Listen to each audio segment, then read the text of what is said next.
ప్రధాన ప్రతిపక్షానికి అసెంబ్లీలో దక్కే ప్రాధాన్యత ఉన్న పదవుల్లో పీఏసీ చైర్మన్ ఒకటి. బీఆర్ఎస్ ఆ పదవికి హరీష్ రావుకు దక్కుతుందని భావించింది. అయితే రేవంత్ రెడ్డి వ్యూహాత్మకంగా అరికేపూడి గాంధీకి కట్టబెట్టారు. దాంతో బీఆర్ఎస్ నేతలు గగ్గోలు పెడుతున్నారు. టీఆర్ఎస్ 3 పేర్లు పంపినప్పటికీ ఆ మూడిట్లో ఒక పేరు కాకుండా మీ ఇష్టానుసారంగా రేవంత్ ప్రభుత్వం ఈ రోజు ఫిరాయించినటువంటి ఒక ఎమ్మెల్యేకు పీఏసీ చైర్మన్ చేయడం అంటే ఏ రకమైనటువంటి సిగ్నల్స్ ని మీరు ఇస్తున్నారనేది చాలా స్పష్టంగా అర్థమవుతున్నది.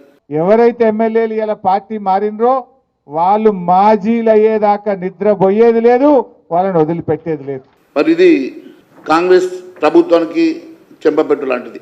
ఎమ్మెల్యేల ఫిరాయింపు ఇది చట్ట విరుద్ధమని మొత్తం 10 మంది ఎమ్మెల్యేల మీద మీరు చర్య తీసుకోవాల్సిన బాధ్యత మీ మీద ఉన్నదని తెలియజేస్తా ఉన్నాను. ఆర్టీసీ కార్మికుడు శంకర్ గౌడ్ ఆత్మ బలిదానం కలిచివేసిందన్నారు మాజీ మంత్రి బీఆర్ఎస్ సీనియర్ నేత హరీష్ రావు. ఈ మేరకు ఎక్స్ లో పోస్ట్ చేశారు హరీష్.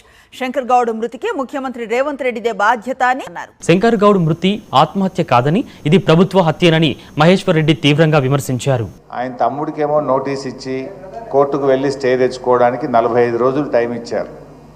కానీ పేదవాళ్ళకు మాత్రం రాత్రికి రాత్రి వచ్చి బుల్డోజర్లు పెట్టి కూలగొడుతున్నారు. అంటే పేదవాడికి ఒక న్యాయం, నీ కుటుంబ సభ్యులకు ఒక న్యాయం అన్నట్టుగా తయారైపోయింది రాష్ట్రంలో. నీ తమ్ముడు బిల్డింగ్ కూర్చోలేకనో, నీ కుటుంబంలో ఉన్నటువంటి ప్రజలను తట్టుకోలేకనో ఈరోజు హైడ్రాను పని చేయకుండా మీరు ఏ రకంగా ఈరోజు మరి హైడ్రాను కొలాబ్ చేసిండ్రు. ఈ 22A తొలగింపులో కూడా పారదర్శకత ఉండాలి. మీరు పెట్టిన ఏంది, తీసిన ఏంది, ఎందుకు పెట్టిండ్రు, ఎందుకు తీసేసిండ్రు, ఇది పబ్లిక్ డొమైన్ లో పెట్టాలి, వైట్ పేపర్ రిలీజ్ చేయాలని చెప్పి డిమాండ్ చేస్తా ఉన్నాం.